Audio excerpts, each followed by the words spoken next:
Inshuti muvandimwe, reka twongere dushimire Imana yacu, reka tuyihimbaze kubwo kugira neza kwayo kwinshi, tuyishimire ibitangaza byayo, tuyishimire imirimo yayo itugirira, itugaragariza. Turiho turahumeka, Imana yacu yaturinze, none reka tubihimbarize. Ni ukuri ntabwo ibi dukwiye kubibona nk'ibisanzwe, kuko hari benshi baba bavuye mu buzima, hari benshi baba bari kwa muganga, bari mu bibazo bitandukanye. Imana yacu rero ubwo yaturinze twebwe tukaba duhumeka, reka tugire tuti Mana nziza, icyubahiro ishimwe no guhimbazwa ibibi byawe none n'iteka ryose, amen.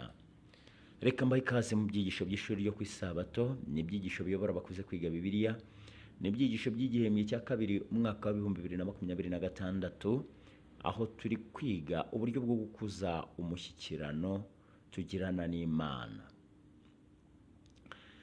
Nabibutsa ko tugeze ku cyigisho cya 9, ni icyigisho cya 9 cya ya migisho yacu, icyigisho kitubwira ngo icyaha, ubutumwa bwiza n'amategeko. Ni ibintu bitatu dusesengura muri iyi ngingo, kandi abibutsa yuko icyo kwibukwa kiboneka muri Zaburi 119 umurongo wa 93 kugeza n'uwa 94, ngo ntabwo nzibagirwa amategeko wigishije, kuko ariyo wanzurishije. Nduwawe nkiza, kuko ndondora amategeko wigishije, amategeko wigishije. Uyu munsi wa none turarebera hamwe ingingo yo kuwa 4 n'iyo kuwa 5 ya tariki 27 n'iya 28. Ingingo ya 27 kuwa 4 Gicurasi iravuga ngo amategeko n'ubutumwa bwiza. Ni ibintu bibiri, ingingo ebyiri: amategeko n'ubutumwa bwiza. Amategeko n'ubutumwa bwiza. Reka twinjire muri iyi ngingo, ariko mbere yuko tuyinjiramo reka tubanze dusenge. Turagushimye Uwiteka, turagushimye kubwo kuturinda, tugushimiye ineza yawe, tugushimiye uburyo twigaragariza. Abana bawe tugiye kwiga ijambo ryawe, udufashe rituyobore mu izina rya Yesu, amen. Amategeko n'ubutumwa bwiza. Yesu ubwe yasobanuye mu buryo bufite imbaraga kandi busobanutse uko isano iri hagati ye n'amategeko imeze. Mwibuke muri Matayo igice cya 5 umurongo wa 17 n'uwa 18. Aha se n'iki Yesu yavuze ku mategeko? Aha Yesu Kristo yaragize ati, sinaje gukuraho amategeko, ahubwo naje. Ati ndetse n'ababitekereza batyo babyikuremo. Mwitekereza ko naje gukuraho amategeko, ahubwo ndababwira ukuri yuko yababwije ukuri, yatubwije ukuri. Ijuru n'isi kugeza aho bizashirira, aya mategeko atazavanwaho n'akanyuguti n'aka kamwe. Niki iryo somo ritubwira? Yesu Kristo rero yashimangiye amategeko kandi agaragaza yuko amategeko azahora arayera. Mu buryo bw'ubusa n'ubw'ababyeyi bashyiriraho abana babo imbibi z'aho batagomba kurenga, zigaragaza ibyo baha agaciro, amategeko y'Imana nayo ubwayo aduhishurira imico yayo ndetse n'ibyo ibonamo agaciro. Imana yaduhaye amategeko yayo kugira ngo irinde umushyikirano tugirana nayo n'umushyikirano tugirana na bagenzi bacu. Izi neza ko amategeko yayo yajyaga kuyobora buri rwego rwose rw'imibereho yacu uko tugenda dukurira muri yo. Ubundi se ninde utarigeze agerwaho n'ingaruka ziteye ubwoba icyaha cyangwa kwica amategeko byazaniye buri wese muri twe? Nshuti muvandimwe, twese ingaruka z'icyaha zitugeraho. Umunsi wa none si abantu gusa bagerwaho n'ingaruka z'icyaha, amatungo nayo agerwaho ingaruka zikomeye cyane, aricwa umusubiririzo, aratwarwa nabi. Ibyo byose bigenda bigaragaza yuko icyaha cyagize ingaruka, ndetse ijambo ry'Imana ritugaragariza mu Baroma yuko n'ibyaremwe biniha kandi bitegerezanyije amatsiko gucungurwa k'umwana w'umuntu. Biravuze ngo ubwo umukiza wacu Yesu Kristo azagaruka, ubwo gucungurwa k'umwana w'umuntu kuzaba kubaye, si abantu gusa tuzacungurwa, ahubwo ibyaremwe nabyo bizaba bikuwe mu bubata bw'ikibi. Gukunda Yesu rero ni izingiro ry'amategeko. Yesu yaravuze ati, nimunkunda muzitondera amategeko yanjye. Yesu Kristo ati, ntiwankunda ngo wice itegeko ryawe. Ariko se siko biri koko? Ese inshuti yawe mwaganira ikintu ikakubwira iti duhurire ibunaka ntujyeyo, inshuti magara ukunda? Oya, ntabwo wagandira itegeko ry'inshuti. Yesu Kristo rero nawe ati, nimunkunda muzitondera amategeko yanjye. Bivuze ngo nidukunda Yesu tutaryarya, tutamuryarya, tuziyumvamo ubushake bwo gukomeza amategeko ye, tutagombye kubihatirwa. Erega buriya ikintu cyose iyo ugihatirwa uba utaracyumva, ariko iyo ikintu umaze kucyumva neza ntawe ukiguhatira. Oya rwose, ntawe ukiguhatira. Nidusobanukirwa neza amategeko ye, tuziyumvamo ubushake bwo kurushaho gukunda Yesu. Kandi ikirusha kuba ingenzi kugumisha imbere y'amaso yacu umusaraba n'urupfu Yesu yapfuye mu cyimbo cyacu, ni uburyo buruta ubundi bwose bwo gukuza urukundo dukunda Imana. Inshuti muvandimwe, kugumya kuzirikana umusaraba n'agaciro k'umusaraba ni ingenzi cyane kuri twebwe. Niyo mpamvu rero ubutumwa bwiza budasigana n'amategeko. Ntabwo wakwanga itegeko ngo ubutumwa bwiza we bugifite agaciro. Ntiwakwanga umusaraba ngo amategeko aba akikugenga. Oya, ibyo bintu byombi biragendana. Ni ukuvuga ngo rero nubwo twaba twizera cyane ko amategeko no kuyakomeza bifite akamaro, gukomeza amategeko nubwo twakwibwira ko bifite akamaro, tugomba guhora twibuka ko mu bijyanye n'uko duhagaze imbere y'Imana mu buryo bwemewe n'amategeko, icyo amategeko akora gusa ari ukuduciraho iteka. Amategeko akazi kayo ni ukuduciraho iteka, nshuti muvandimwe, kuko buri gihe iyo itegeko rikuri imbere ukaryangiza, icyo ribereyeho ni ukubwira ngo dore wanyangije, wanyishe, utegereje iki? Utegereje igihano. Iyo mpamvu uvuga yuko akamaro amategeko icyo akora ni ukuduciraho iteka. Hari ikiba gikenewe rero nyuma y'uko amategeko atweretse yuko twakosheje, ikidukwiriye ari ukwicwa, guterwa amabuye, gucirwaho iteka. Hari ikiba gikenewe. Nta na rimwe rero amategeko yo ajya ababarira. Iki itegeko rikora ni ukutwereka ikosa, ariko ntirigira uruhare mu kutubabarira, kandi ntawatsindishiriza, nta nubwo ahongerera. Niyo mpamvu hamwe n'amategeko ariyo shingiro ry'ubusobanuro bwacu bw'amategeko, hari ubutumwa bwiza cyangwa se urupfu rwa Yesu Kristo yadupfiriye ngo dukizwe. Urwo rupfu rero icyo rudukorera iby'amategeko adashobora gukora, cyangwa se kuduhesha gukiranuka imbere y'Imana. Biravuze ngo rero itegeko ntabwo ribasha kutubabarira. Itegeko icyo rikora ni ukuduciraho iteka, ariko itegeko ntabwo ryaduhesha gukiranuka imbere y'Imana. Abaroma igice cya 3 umurongo wa 28 niho batubwiye ngo kuko duhamije ko umuntu atsindishirizwa no kwizera atari imirimo itegetswe n'amategeko. Mu yandi magambo, gutsindishirizwa kubwo kwizera ni kuzanwa no kwiringira amategeko cyangwa se n'imirimo twakoze. Oya, kuko mu Baroma igice cya 4 umurongo wa 13 gukomeza batubwira ko amategeko atariyo ahesha Aburahamu isezerano cyangwa se n'urubyaro rwe. Oya, ahubwo gukiranuka kuva ku kwizera niko gukenewe. Gukiranuka kuva ku kwizera Yesu Kristo. Ariko si imirimo, oya. Si imirimo itegetswe n'amategeko, oya.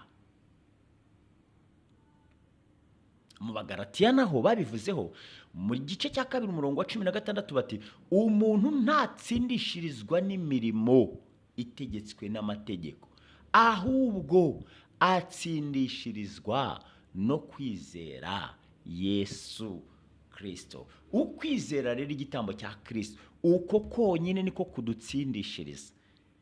Ariko imirimo yacu iraboze, twebwe ntacyo twakora. Nanone mu Bagalatiya igice cya 3 umurongo wa 13 bakatwibutsa impamvu yaducunguye, ngo yaducunguye kugira ngo dukizwe umuvumo w'amategeko. Mu yandi magambo, icyo amategeko akora ni ukuduciraho iteka. Iyo rero tumaze kubona yuko amategeko aduciraho iteka, kuko itegeko ry'icyo rikora ni ukukwereka icyaha. Wagomye, ntukice, dore none wishe. Ntugasambane, none wasambanye. Ntugatukane, ntukibe, ntukifuze umugore wundi, ntukagire. Icyo rero ni itegeko ritwereka. Ariko nyuma, kubera ko itegeko ritari butubabarire, tugatungirwa agatoki n'ubutumwa bwiza. Niyo mpamvu batubwiye ngo amategeko n'ubutumwa bwiza. Itegeko rigahita rikwereka ubutumwa bwiza. Ubutumwa bwiza nta kindi ni Yesu, ni igitambo cya Kristo. Tugahita tubabarirwa. Ubutumwa bwiza bukadutungira agatoki, itegeko ritwereka icyaha, rikatwohereza ko, ariko rikakubwira ngo njyewe ndakwereka icyo wakoze, ariko nta mbabazi njye naguha. Ahubwo nyarukira kwa butumwa bwiza. Ubutumwa bwiza rero iyo umugezeho arakubwira ati nanjye ndi inzira, nguyu Kristo. Kiriya gitambo iki nicyo kiri bukubabarire. Mu yandi magambo ni izo nzira. Amategeko aragushorera akakwereka ubutumwa bwiza. Ubutumwa bwiza buhishwemo Kristo n'umusaraba we n'igitambo cya Karuvari, ukababarirwa binyuze muri iyo nzira. Reka ingingo yo kuwa kane tuyisoreza aho ngaho, ahubwo dufata ingingo yo kuwa gatanu itubwira ngo kumenya no gukora. Kumenya no gukora. Ingingo yo kuwa gatanu ya tariki 28 yo kumenya no gukora, mu kibwiriza cyo ku musozi, aho ni Matayo 5 dutangiriye. Yesu avuga cyane kubirebana n'umushyikirano, gushyikirana nawe ndetse no gushyikirana n'abandi. Ahagana ku musozi w'ubutumwa yatanze, avuga ikintu gikomeye ati, umuntu wese umbwira ati mwami mwami, si uzinjira mu bwami bwo mu ijuru, keretse gusa ukora ibyo Data wo mu ijuru ashaka. Ikibwirizwa cyo ku musozi cyatangiriye mu gice cya 5, aya magambo akavugwa mu gice cya 7 umurongo wa 21. Yesu yabwirije abantu ari kuri uyu musozi ibibwirizwa byiza cyane, yerekanye abahiriwe abaribo. Arakomeza ariko arababwira ati mwibuke yuko abavuga bati mwami mwami si bazinjira mu bwami bw'ijuru. Mu yandi magambo, kwirirwa uririmba izina rya Yesu ariko udakora, ufite imirimo iboze ipfuye, ugifite urwango, ugifite kwikakaza, ugifite kwiba, ugifite gusambana, ugifite gutukana, ugifite kwikomeza no kwiremereza, ugifite kwikakaza no kwikanyeza, ibyo byose, iyo mirimo yose ntaho yakugeza. Kujya mu rusengero ntacyo byakumarira, ahubwo icyagira icyo kikumarira ni ukujya mu rusengero ufite umutima uciye bugufi no kwihana ukakira Kristo.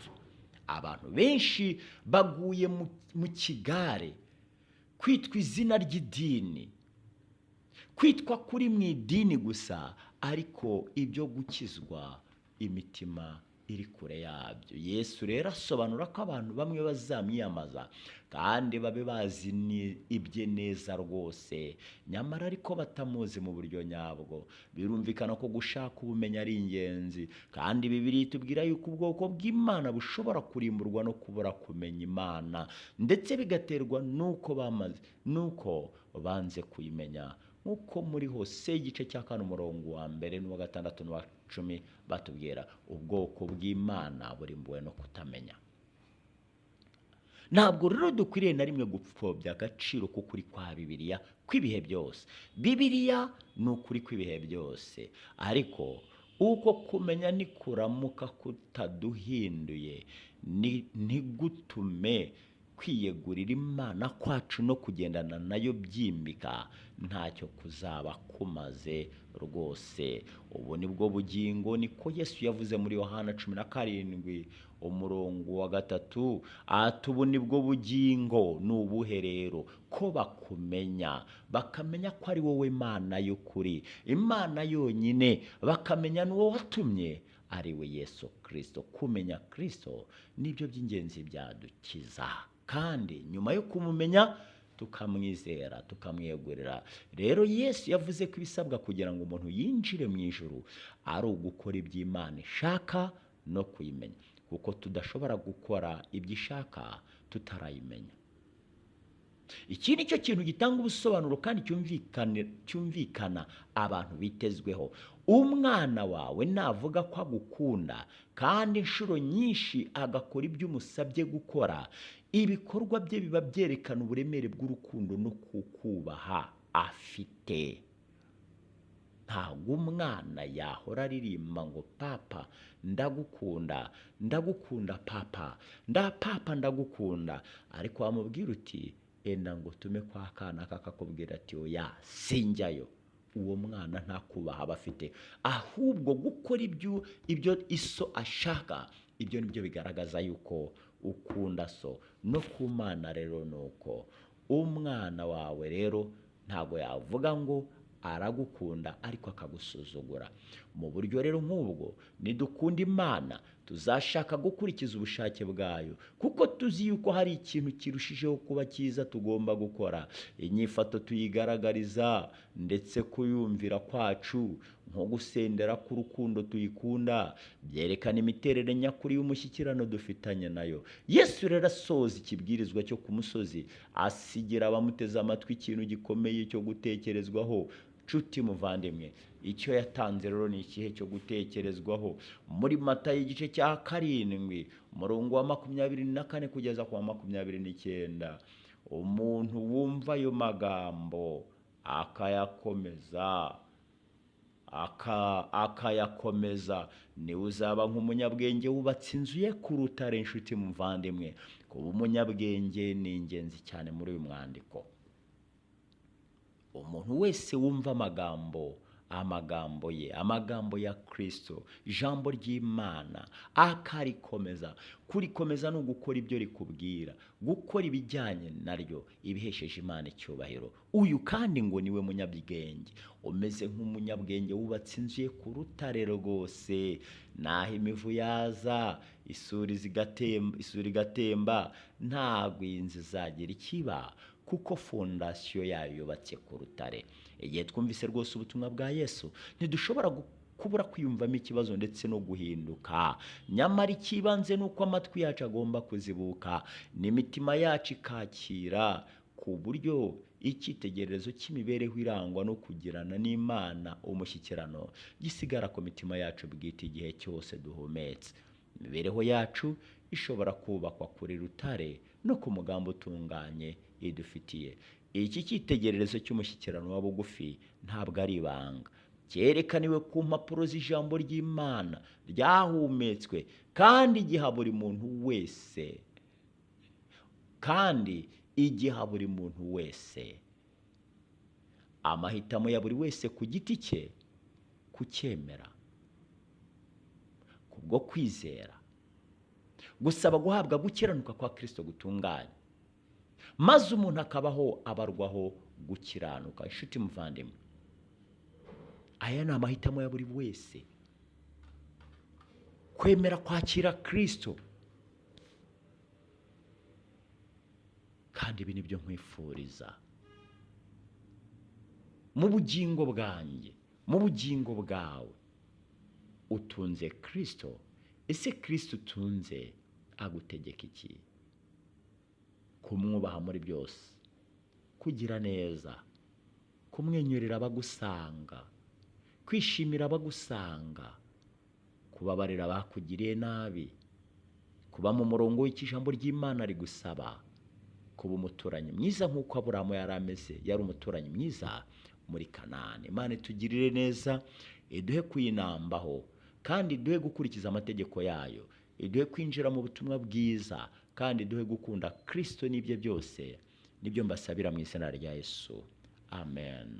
Turagushimye umwungeri w'ubugingo bwacu, uri Imana ikomeye, uri Imana itwumva, uri Imana itajya idutererana niyo dufite ibibazo. Turagushimye, reka rero tugushyire mu biganza ubwoko bwawe, aba bana bawe bemeye kwiga ijambo ryawe, tubasabiye umugisha, abari mu rugo, abari mu modoka bagenda, data bari mu mirimo itandukanye, aho abana bawe bari kumvirira ijambo hose, reka tugusabe kugira ngo imbaraga zawe zibane nabo, zibarinde, zibarengere, maze Mwuka Wera abe mu byabo. Abadamu batwite turabakweretse, ubarinde, ubakomeze, barindire imbuto wabahaye, bongerera icyizere. Abataragera mu mahirwe nabo bakomeze kwihangana mu mbaraga zawe, bibuke yuko uri Imana ireba kandi isubiriza igihe, isaha igeze urasubiza. Abari ku bisasiro barembejwe n'umubiri turabakweretse ngo ubarinde, ubarengere, kandi abari mu mazu y'imbohe nabo turabakweretse. Reka twese tukugirireho ubuntu. Urubyiruko rwacu turugushyize mu biganza kugira ngo aba nabo bagire neza, ubarengere, babaye kukunambaho no kugukomeraho, ubaye gukunda ijambo ryawe kuko ari byo bikwiriye. Kandi mwungere ubugingo bwacu, ntabwo twabura kukwereka imfubyi n'abapfakazi kugira ngo aba ngaba bakomereze mu kiganza cyawe. Uzibe icyuho data, ubahagarareho, ubarinde kwiheba mu bihe bikomeye, ubarinde kwiheba igihe bari mu ngo zabo. Ngaho ubabere icyuzuzo, kandi ubuntu bwawe ni neza bibane natwe. Duhe guhaha no kuronka mu byo dukora n'ibyo tujyamo, kandi duhe kuguhesha icyubahiro aho tugenda hose, mu izina rya Yesu, amen.